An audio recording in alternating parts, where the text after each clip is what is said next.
celebrate the fact that we have a Hall of Fame where we're able to have a showcase for these giants in my mind.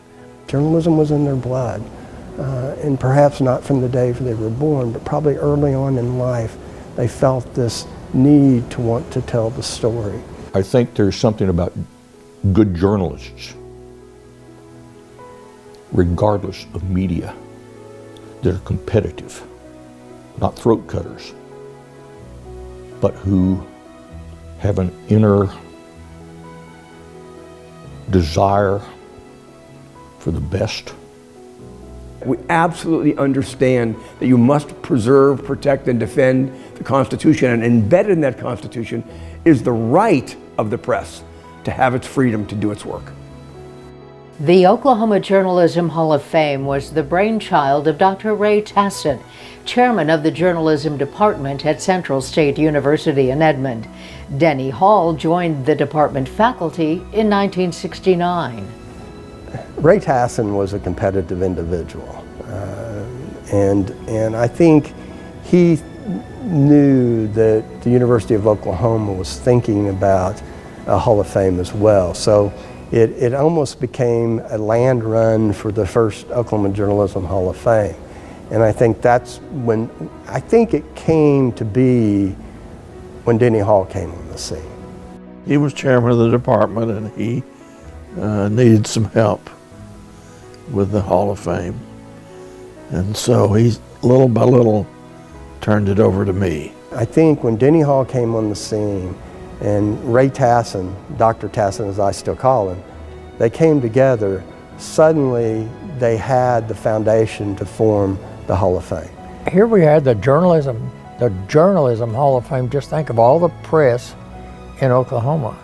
And I thought, well, if we really want press coverage for UCO, the classic way to start is to upgrade the enthusiasm, the image, the awareness of that the fact that the Journalism Hall of Fame in the entire state of Oklahoma is on our campus. George Nye's contribution to the Journalism Hall of Fame is huge. He was the one who saw how important this was statewide. For a long time, the Journalism Hall of Fame had been sort of in this dusty little room all by itself. And he said, we're making this a luncheon. And that's where that started. And at first there seemed to be a little bit of, well, they may not be able to afford it. Let me tell you, you turn that into a luncheon and it made and George would be a speaker and promote it. And that's when it really took off.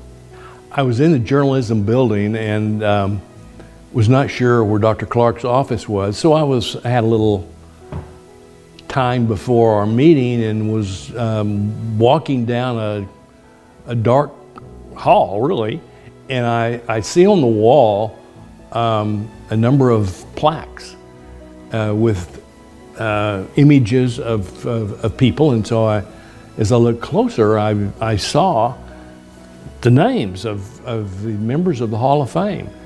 Will Rogers and Douglas Edwards, and I mean, unbelievable treasure trove of, in my mind, celebrities whom had made our state come alive through the years.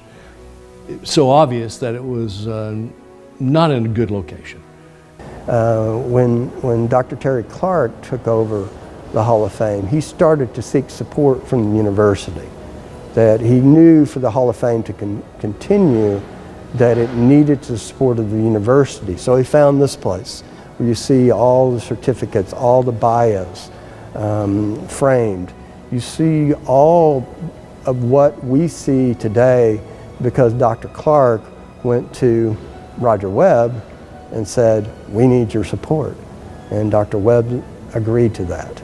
So it's here today because not only of Ray Tassin and Denny Hall, but of Terry Clark and the support of university presidents such as Roger Webb and Don Betts.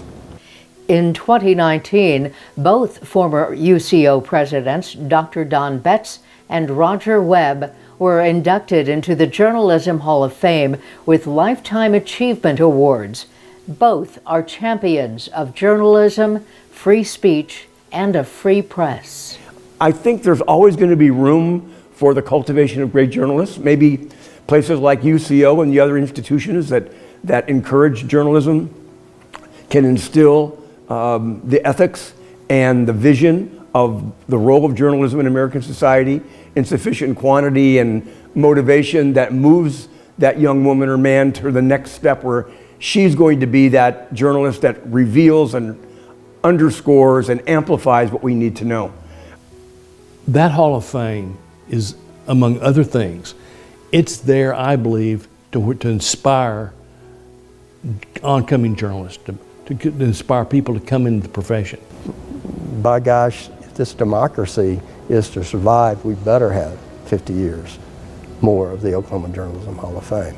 We better have more journalists out there to give voice to the voiceless, to be the watchdogs of government, to represent what the First Amendment of freedom of information mean to every individual in this society.